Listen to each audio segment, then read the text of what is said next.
crianças, tudo bem? Espero que vocês estejam bem, sendo obediente ao papai, à mamãe, quem cuida de você.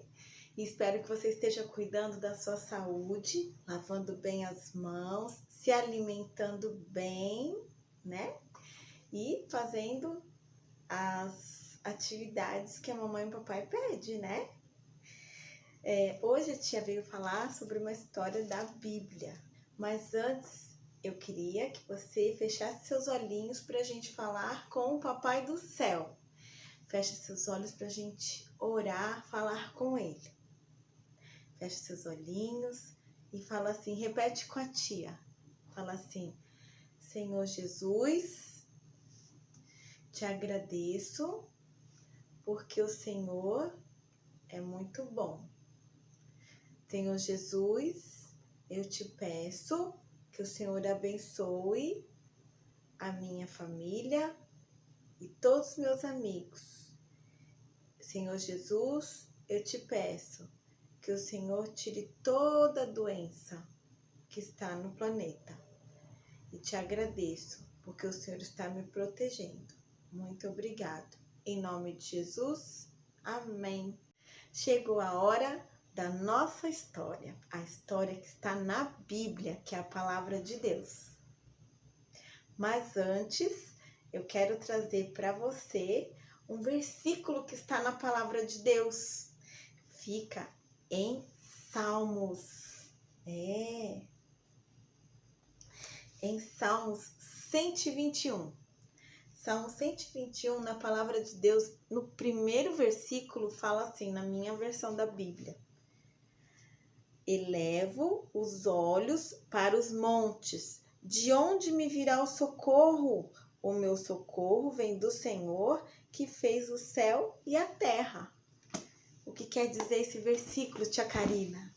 Elevo meus olhos para o monte, de onde me virá o socorro. O meu socorro vem do Senhor, que criou os céus e a terra.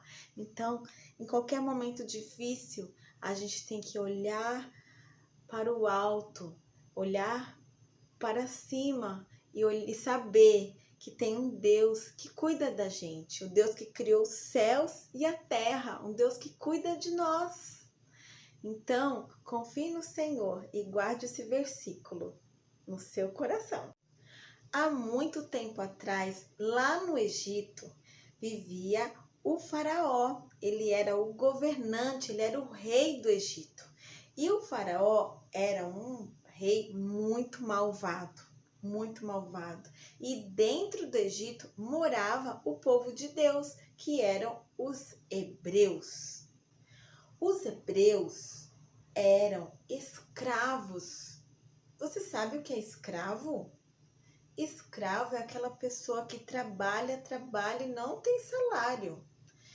E os hebreus, além de serem escravos, eles eram judiados, maltratados. Olha só, eles tinham que carregar muito peso, carregar muitas pedras para fazer aquelas pirâmides bem grandes. Os hebreus tinham que carregar muitas pedras. Aqui, ó. E além de trabalhar muito, eles eram muito judiados pelo pessoal do Egito. E o faraó estava ficando muito preocupado, porque o pessoal hebreu estava crescendo muito. Eles eram um povo bem numeroso, bem forte.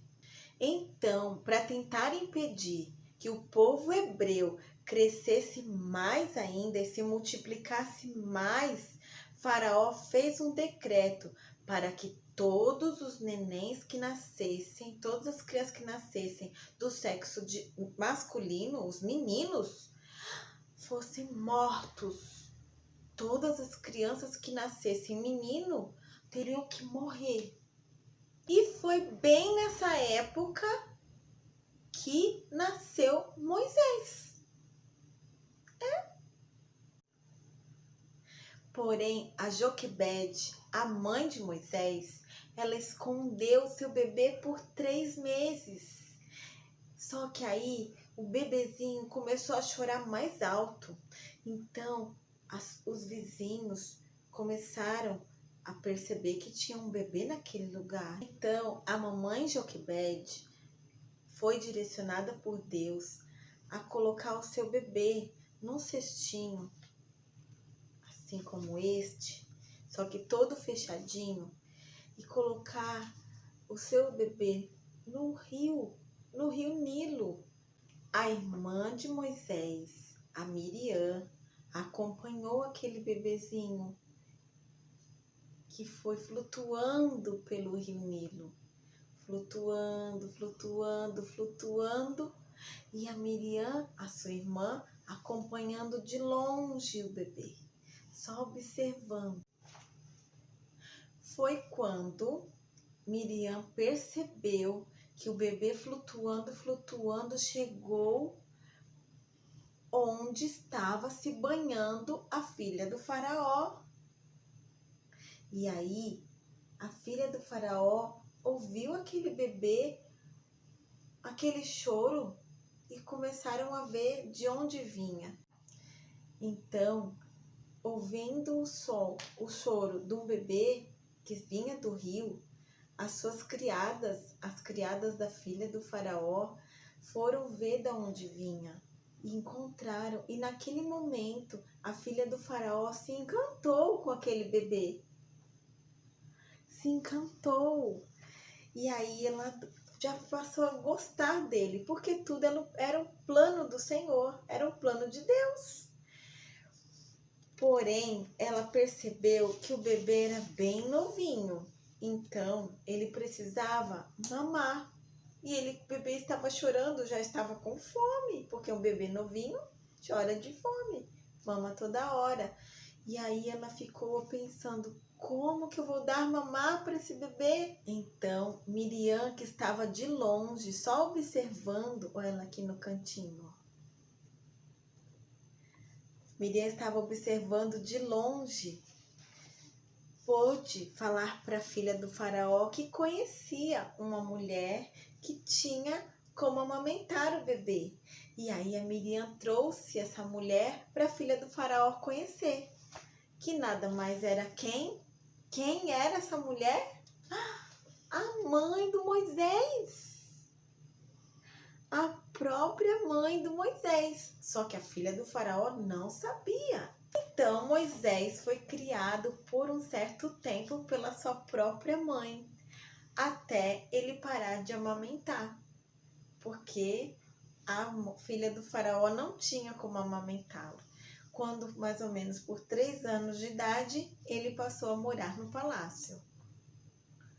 O bebezinho já estava crescido, o Moisés já estava crescido e ele já pôde morar no palácio.